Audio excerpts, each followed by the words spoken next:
esse assunto já está superado? Então, essa foi certamente a maior tragédia da história do Flamengo. A gente vai ainda conviver com isso durante muito tempo na nossa memória. Acho que todos aqueles que trabalham aqui no Ninho, até num nível mais elevado, mas os torcedores do Flamengo também, todos eles. E certamente, por mais que isso vá com o tempo sendo curado, vão ficar as cicatrizes.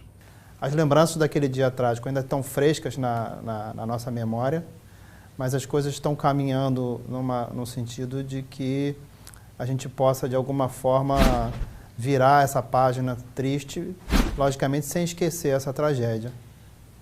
Fica sempre a cicatriz, como foi dito aqui. Esse foi um acidente que marcou muito a toda a comunidade do Flamengo e nós fomos extremamente afetados por viver de perto toda essa tragédia. Aos poucos a gente vai superando, estamos trabalhando para amenizar todos os efeitos desse acidente, mas fica a memória fica, está cicatrizando, mas está sempre presente e nós estamos sempre trabalhando no sentido de que a gente consiga amenizar tudo o que aconteceu.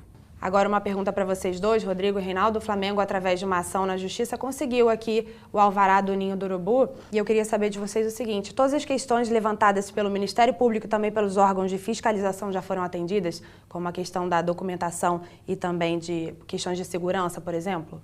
Bom, a gente tinha duas vertentes principais nessa questão. Uma de documentação e uma envolvendo a vara da infância e do adolescente. A questão de documentação tinha a questão do Corpo de Bombeiro, tinha a questão da Prefeitura.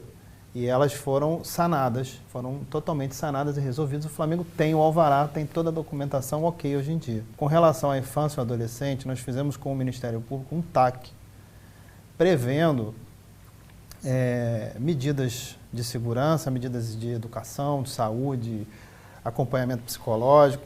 Basicamente, tudo que o Flamengo já tinha, com algum aprimoramento sugerido pelo Ministério Público.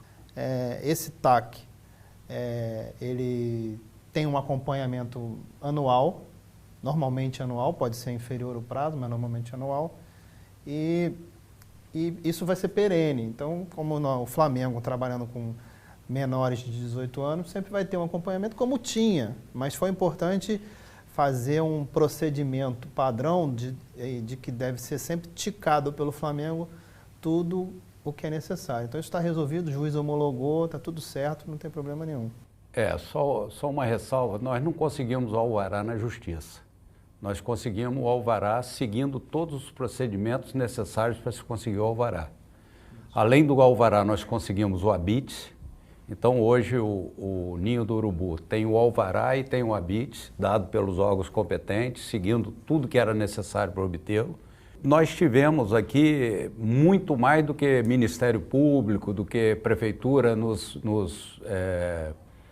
fazendo verificações internas. Por exemplo, nós tivemos recentemente a Vigilância Sanitária teve aqui e nós passamos com louvor sem nenhum tipo de observação. Então, como o Rodrigo disse, o TAC está sendo totalmente cumprido, a gente faz, apesar da gente ter uma inspeção ou semestral ou anual, dependendo do que o Ministério Público quer, mas mensalmente a gente faz essa verificação interna entre nós, de tal maneira que a gente garanta que tudo isso está sendo cumprido. Poderia acrescentar uma coisa, quer dizer, eu acho que nesse aspecto, vamos dizer, em geral, de segurança, quer dizer, a gente fez uma reestruturação dentro do clube, quer dizer, focando esse aspecto de segurança, colocando profissionais para cuidar disso. E, na verdade, a revisão foi feita nos procedimentos de trabalho de todas as pessoas que trabalham, inclusive, não só aqui no Ninho do Urubu, mas também na Gávea, onde nós conseguimos também novas licenças, licenças essas que o clube nunca tinha obtido para vigorar a partir de agora. Tá, agora uma pergunta para você também, Rodrigo. O Flamengo abriu algum tipo de investigação interna para apurar as causas do incêndio e também os responsáveis por esse incêndio? Se não abriu, por quê? Bom, Normalmente, no Flamengo, a gente abre esse tipo de investigação para pequenas infrações ocorridas e previstas no estatuto e ocorridas dentro do clube.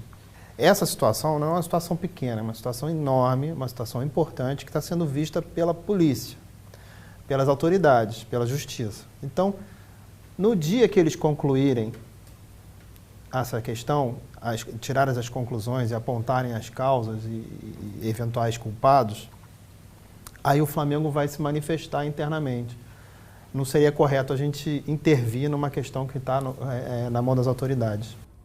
Mas, Luana, só complementando e aproveitando a resposta que o Rodolfo deu agora, apesar do Flamengo não ter aberto nenhum tipo de inquérito interno, nós usamos essa tragédia que aconteceu, como a gente usa diariamente todos os incidentes que ocorrem no Flamengo, para reanalisar procedimentos, para melhorar a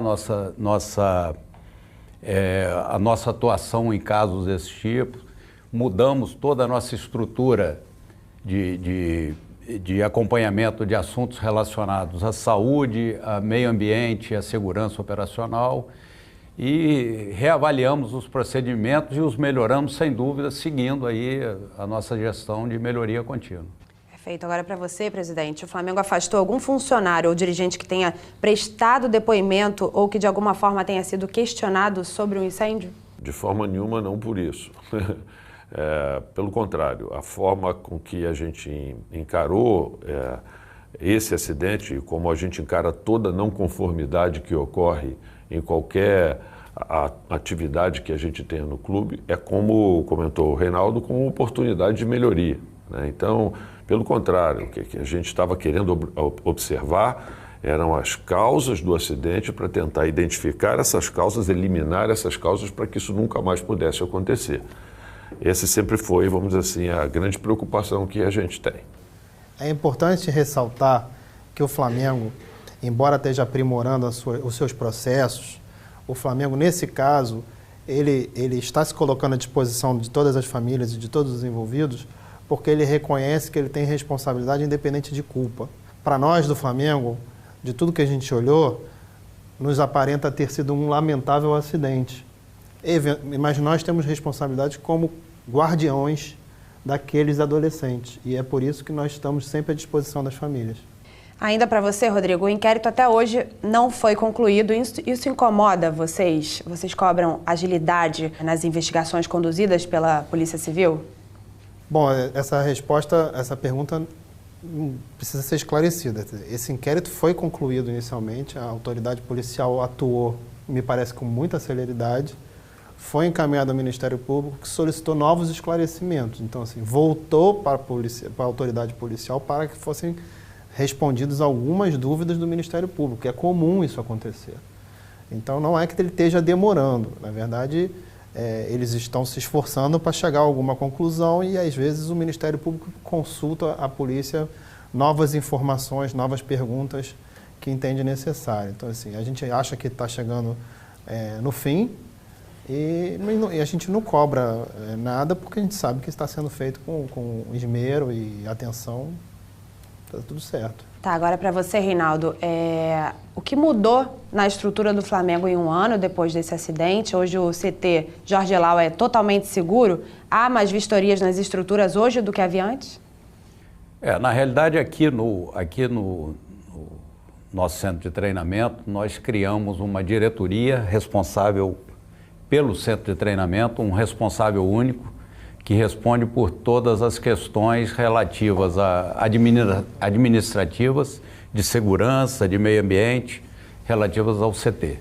No Flamengo como um todo, nós demos ênfase a uma estrutura que abrange as questões relativas à saúde ocupacional, meio ambiente e segurança. Então nós criamos uma área que é chamada de SMS, como as empresas usam, que hoje é responsável por todas as atividades do Flamengo, quer seja na Gávea, quer seja no Ninho do Urubu, quer seja em trajetos, nós temos muitos trajetos aí. E agora, como gestores do Maracanã, também no Maracanã nós estamos usando a mesma metodologia. Então, respondendo claramente sua pergunta, melhorou sim e muito a gestão do Ninho do Urubu.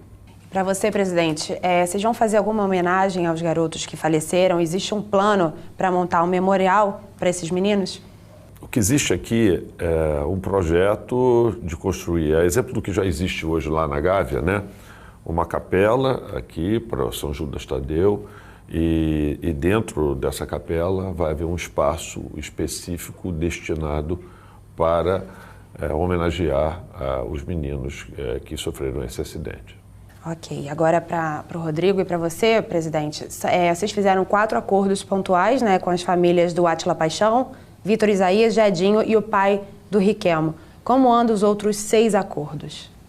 Nós fizemos 4 acordos, mas além disso nós fizemos 20 outros acordos com os sobreviventes e com aqueles que se lesionaram, como o Jonathan. O Flamengo, desde o acidente, espontaneamente começou a pagar R$5.000 para cada família, para que essas famílias pudessem ter tranquilidade de negociar um acordo com o Flamengo sem ter necessidade emergencial de caixa.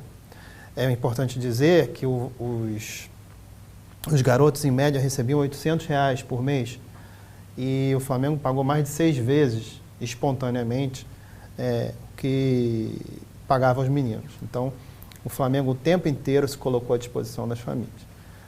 No quesito acordo, o Flamengo, depois de muita negociação, muita conversa, presidente, Reinaldo, eu e toda a diretoria, chegamos, junto com as famílias, chegamos a um valor que nós entendemos que era um valor muito alto e muito acima dos precedentes da justiça brasileira, muito acima. Esse valor não levou em consideração quesitos como a estatística de que esses meninos dificilmente, percentualmente, chegariam a ser titulares do Clube de Regatas do Flamengo. Então, esse valor que nós encontramos, nós oferecemos e 3,5 famílias aceitaram. Nós não podemos tratar a tragédia de uma forma para uma família e de uma forma para outra família. Portanto, assim, no nosso valor oferecido, que nós consideramos satisfatório e que 3,5 famílias também consideraram, é a nossa oferta, a gente tem um limite. Então, e nós temos tentado pegar esse valor e transformar ele de uma forma que atenda as famílias restantes. Isso, o Flamengo está aberto ainda na negociação, as famílias também parecem estar, porque só uma família, meia família, entrou na justiça. O que seria essa meia família? É a mãe do Riquelmo que entrou na justiça carioca pedindo uma indenização. E aí... Ela é separada, foi o pai que entrou, né? O pai fez acordo já com o Flamengo e a mãe do Riquelmo entrou na justiça. Então, são assim, separados? São separados, ele entendeu que o valor que o Flamengo oferecia era capaz de resolver a situação para ele recebeu, eles são separados e ela foi à justiça. Isso é um direito individual de cada um. Ele tem a dor dele e ela tem a dor dela. Cada um vai resolver de um jeito diferente. Normalmente a gente tem negociado com a família inteira, mas podemos separar também.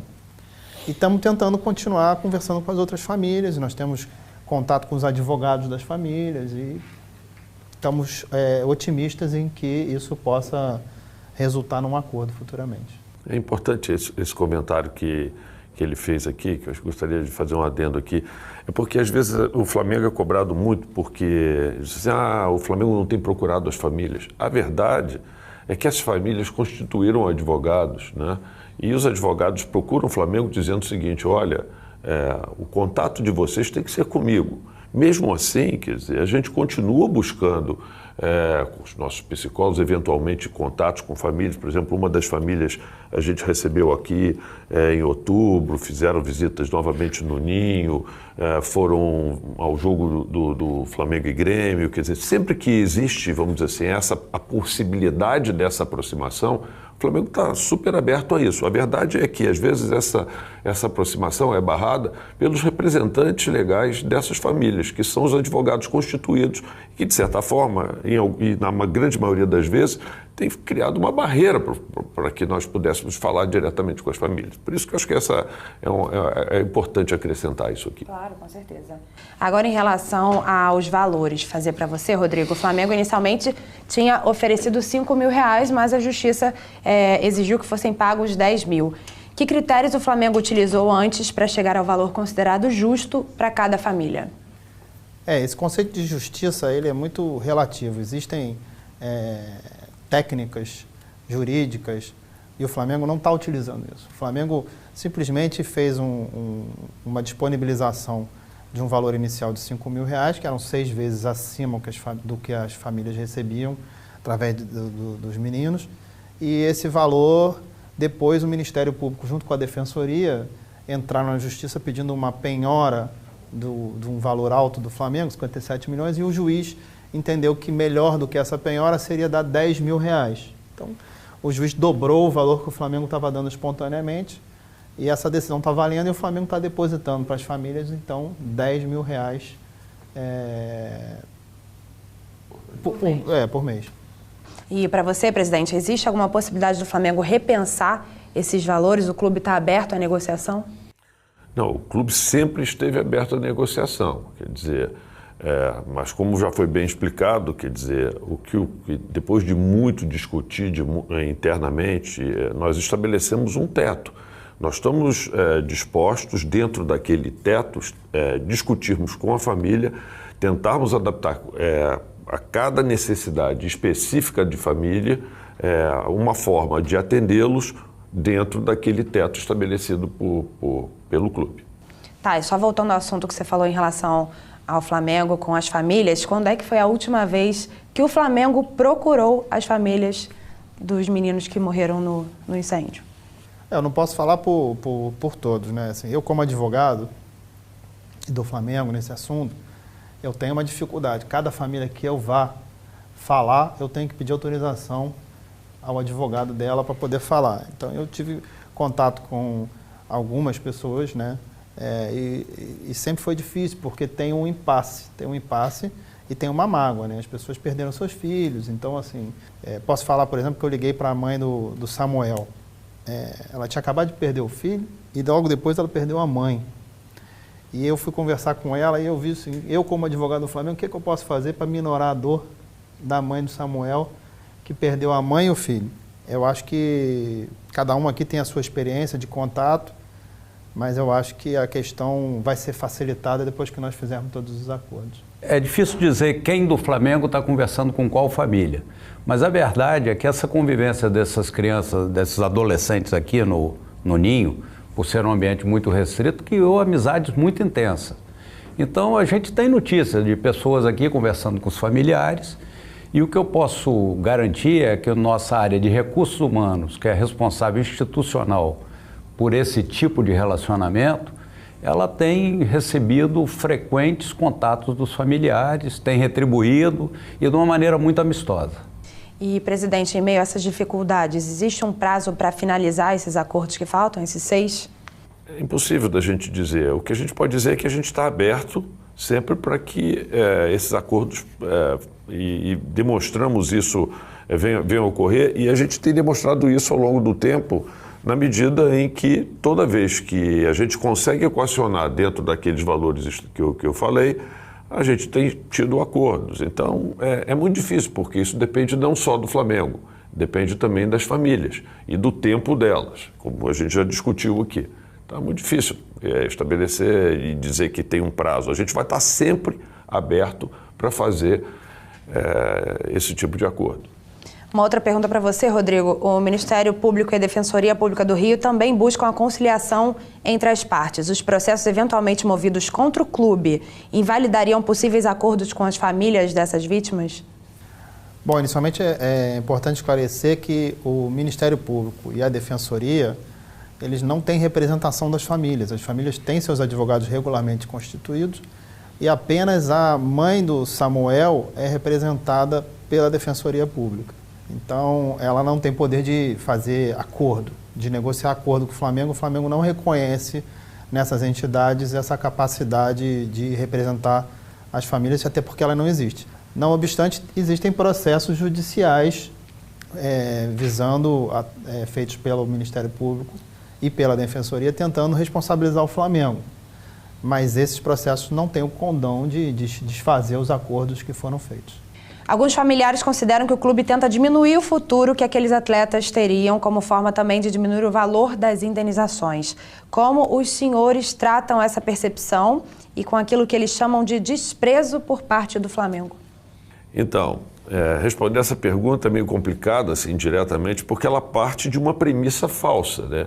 Como se o Flamengo tivesse, em primeiro lugar, desprezo, que é exatamente o contrário, e que, na verdade, tivesse diminuindo o futuro. Na verdade, o que o Flamengo tenta fazer, através de um processo educacional, de trazer esse jovem para cá, da educação esportiva, alimentação, orientação para ele, é criar um futuro para esses jovens, não diminuir o futuro deles. Muitos desses jovens que não teriam, a gente acredita, um futuro tão bom como eles vão passar a poder ter depois de terem passado por aqui, independente de, no futuro, terem conseguido se tornar profissionais ou não. Mas só a base que o Flamengo acabou oferecendo para esses jovens, eu tenho certeza que, sendo ou não no futuro atletas, eles vão sair daqui com um futuro muito melhor do que o que eles teriam se eles não tivessem vindo para cá.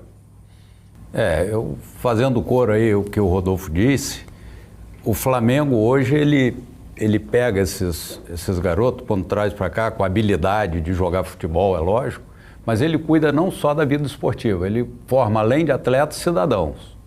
Ele dá escola, alimentação, acompanhamento psicológico, etc, etc, etc. Parte disso é exigida em legislação, porque vamos dizer, o arcabouço do Estado brasileiro entende que um percentual muito pequeno desses garotos é que vão fazer sucesso como jogador profissional. Então eles têm que estar prontos para enfrentar a vida.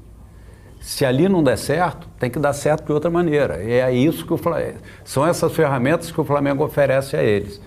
Isso está explicitado, inclusive, num recente TAC que nós fizemos com o Ministério Público. Nós não usamos estatisticamente nenhum tipo de ferramenta para fazer essa proposta que nós fizemos, porque a estatística não suporta essa proposta. O que nós fizemos foi colocar na mesa alguma coisa que a gente entendia como representativo daquilo que o Flamengo pode dar a essas famílias.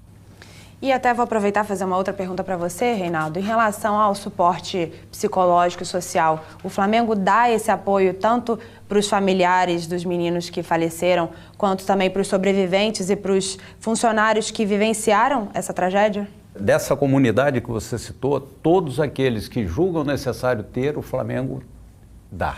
Além disso, identificamos alguns que não julgam necessário, mas que o Flamengo, através de suas análises e dos seus profissionais, entendem que é necessário e a gente tenta fazer com que eles participem dessas sessões.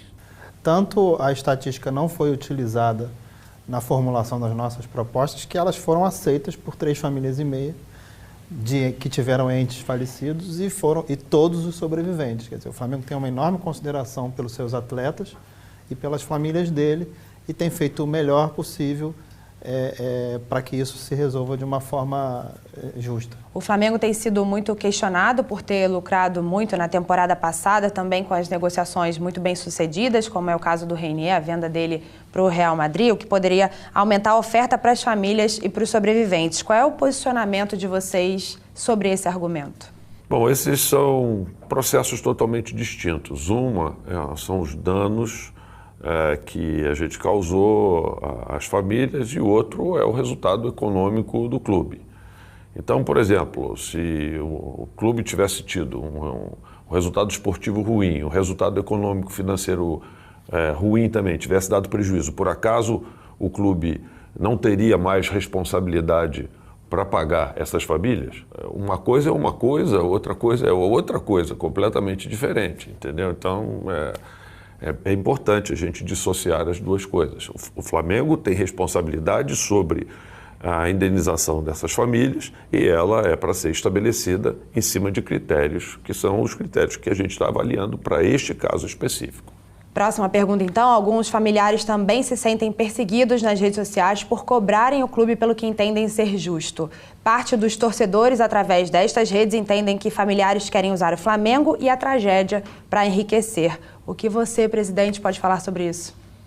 Bom, é muito difícil hoje em dia a gente poder controlar a mídia social, né? O que é escrito, o que é falado nas mídias sociais. E a gente não tem como controlar isso também. Mas, particularmente, eu acho que todas as pessoas têm o direito de pleitear aquilo que elas quiserem. No futuro, em última análise, até elas podem ir à justiça, se elas entenderem que aquilo que é justo não está sendo atendido. Eu, particularmente, penso assim, mas eu não controlo a mídia. Tá, e mais uma pergunta para o senhor. Qual foi o critério utilizado para promover a dispensa de alguns atletas sobreviventes? Esse critério foi pura e simplesmente um critério técnico, né, da área técnica do clube, da comissão técnica do clube, da qual certamente eu não vou intervir, né, porque não é meu papel. Acho que eles estão livres, a partir desse momento, para procurar outros clubes para jogarem. A gente até espera que eles tenham sucesso na vida deles profissionais, se eles resolverem seguir essa carreira, ou então que busquem outra atividade. A gente entende que, ao sair daqui, eles já saem muito mais preparados para a vida do que quando eles chegaram aqui. E, Rodrigo, muita gente tem afirmado que o Flamengo tem se recusado a pagar as indenizações. Isso é verdade? Eu tenho notado que essa é uma indagação que incomoda o próprio torcedor rubro-negro. Mas essa é uma grande mentira, é mais uma picuinha de adversários ou de parte da mídia, porque o Flamengo fez uma oferta de pagamento altíssima. E essa oferta está à disposição de quem queira fazer o acordo. Não há nenhuma ordem judicial para que o Flamengo pague nenhum valor nesse momento. O único valor que o Flamengo tem que pagar são os R$10 mil por mês que está pagando. Então eu acho que algumas pessoas olham a questão sob o ângulo do copo vazio, quando tem que olhar o comportamento do Flamengo nesses 11 meses por outro ângulo, que é o ângulo de que o Flamengo se colocou totalmente à disposição das famílias.